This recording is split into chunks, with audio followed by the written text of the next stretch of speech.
Hello students, मेरा नाम विक्रम श्रीवास्तव है और आपका हमारे YouTube channel my life math पे बहुत बहुत स्वागत है। स्टूडेंट्स, आज हम एक नया सिलेबस स्टार्ट करने जा रहे हैं सीबीएसई बोर्ड हाई स्कूल, जिसमें हम लोग आज ट्रिग्नोमेट्री चैप्टर से स्टार्ट करेंगे। चैप्टर नंबर 8 है, एक्सरसाइज 8.1। इसका हम क्वेश्चन नंबर फर्स्ट देखते हैं। आपको अपने चैनल पे हम पूरे सिलेबस का वीडियो देंगे, वन बाय वन क्वेश्चंस हम लोग डिस्कस करेंगे। तो आइए देखते हैं। ये क्वेश्चन नंबर फर्स्ट है।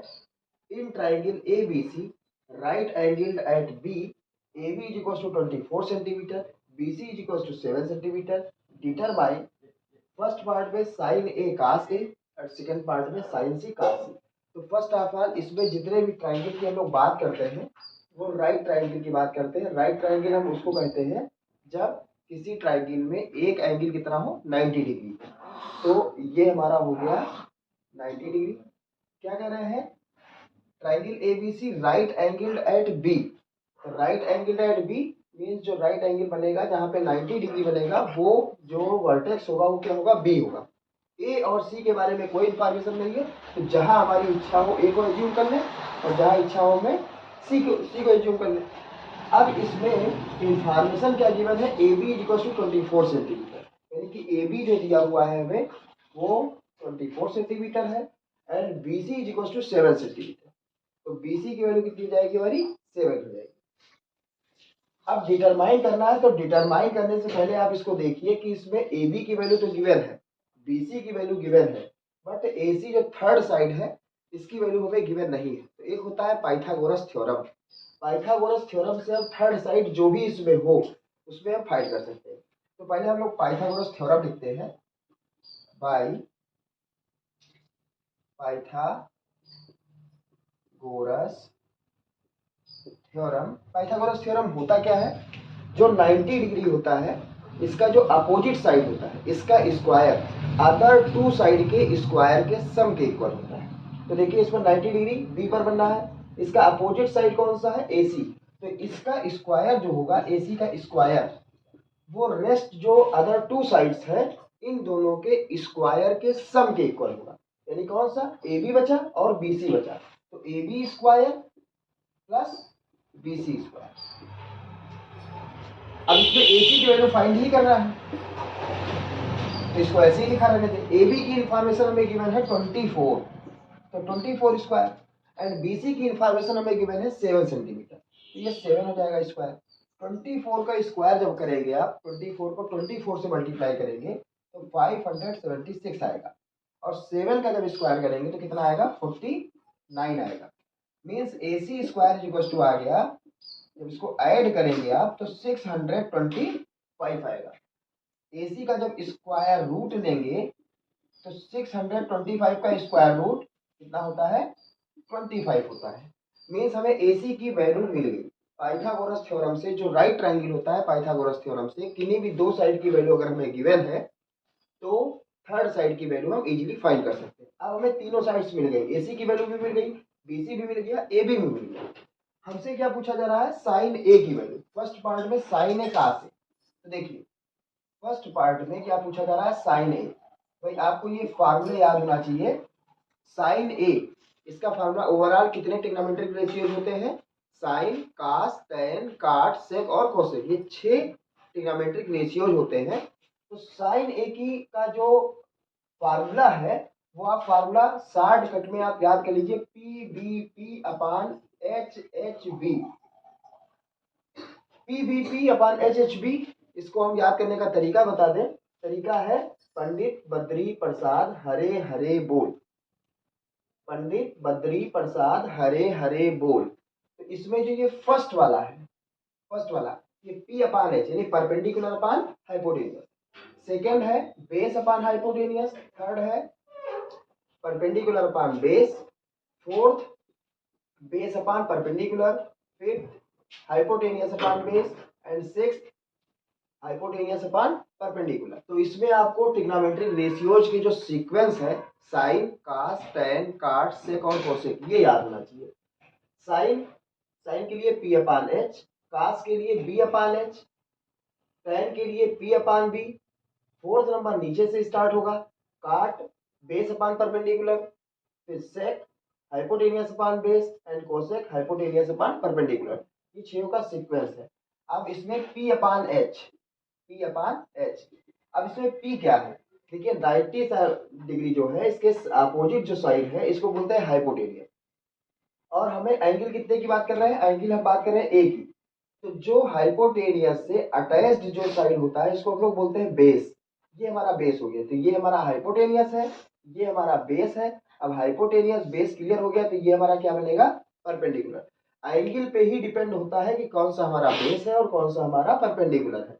क्योंकि हम एंगल ए की बात कर रहे हैं तो एंगल ए हाइपोटेनियस से ये वाला एंगल से ये वाली साइड अटैच्ड है। तो ए भी हमारी क्या बन जाएगी? बेस बन जाएगी। और जब बेस और हाइपोटेनियस तो क्लियर होता ही है, 90 का अपोजिट जो साइड होता है वो हाइपोटेनियस होता है।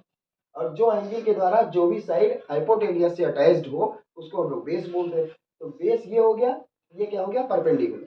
अब इसमें क्या लिखना है? Perpendicular upon hypotenuse. तो परपेंडिकुलर कितना है? 7 है, 7 अपॉन, और हाइपोटेनियस कितना है? 25।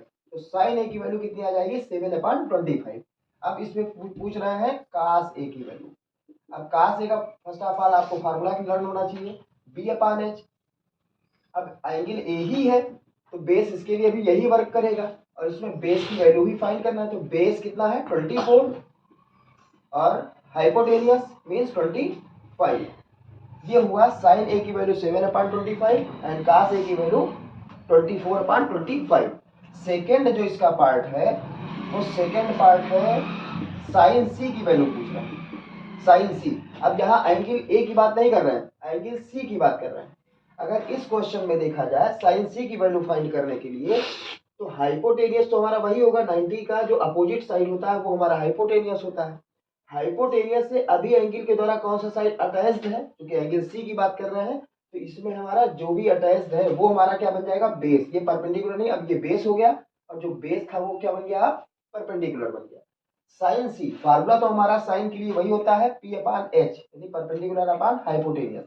अब इसके लिए परपेंडिकुलर कौन सा वर्क करेगा? ये वाला वर्क करेगा, ए बी वाला। तो 24 और h means 25 and cos C की वैल्यू, तो कास का फार्मूला होता है B upon H, base upon hypotenuse. यहाँ भी एंगल सी की बात कर रहे हैं यानी बेस इसके लिए भी यही वर्क करेगा। तो बेस की वैल्यू कितनी है? हमें 7 है अपॉन हाइपोटेनियस 25। तो ये फर्स्ट वाले क्वेश्चन का आंसर हुआ। इसमें आपको याद ये रखना है कि जो भी एंगल है उस एंगल पे आप वहां बना लें और हाइपोटेनियस से जो भी एंगल से अटैच्ड जो भी साइड होती है उसको हम बेस बोलते हैं और जो थर्ड साइड बचती है वो तो हमारा परपेंडिकुलर हो ही जाएगा। आइए हम लोग अब सेकंड नंबर क्वेश्चन देखते हैं। क्वेश्चन नंबर सेकंड है कि in the given figure find tan p minus काट r। और ये फिगर हमें गिवन है। फिगर में ये हमारा 90 डिग्री है और 90 डिग्री का जो अपोजिट साइड होता है ये हमारा हाइपोटेनियस होता है, ये सब लोग जानते हैं। तो पी आर इसमें क्या है? हाइपोटेनियस है।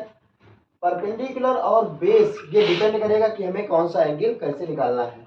तो फर्स्ट ऑफ ऑल इसमें देखिए आप पी क्यू की इंफॉर्मेशन दिया है ये 12 सेंटीमीटर है, पी आर की इंफॉर्मेशन दिया है ये 13 सेंटीमीटर है, बट ये थर्ड साइड अभी क्लियर नहीं है।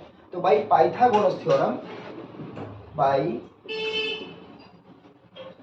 पाइथागोरस थ्योरम हम जानते हैं कि 90 डिग्री के जो अपोजिट साइड होती है ये हाइपोटेनियस और हाइपोटेनियस का स्क्वायर यानी कि P R square is equal to ये दोनों जो अदर साइड्स हैं इनके स्क्वायर के सम के इक्वल होता है, यानी P Q and Q R, P Q square plus Q R square इसके सम के इक्वल होता है। मीन्स जो हाइपोटेनियस का स्क्वायर है अदर टू साइड के स्क्वायर के सम के इक्वल होता है। तो पी आर की इंफॉर्मेशन हमें है 13, तो 13 स्क्वायर, पी क्यू ये 12 है तो 12 स्क्वायर, क्यू आर हमें फाइंड करना है। तो ये 13 का जब स्क्वायर करेंगे तो 169, 12 का स्क्वायर करेंगे तो 144 प्लस क्यू आर हमें फाइंड ही करना है।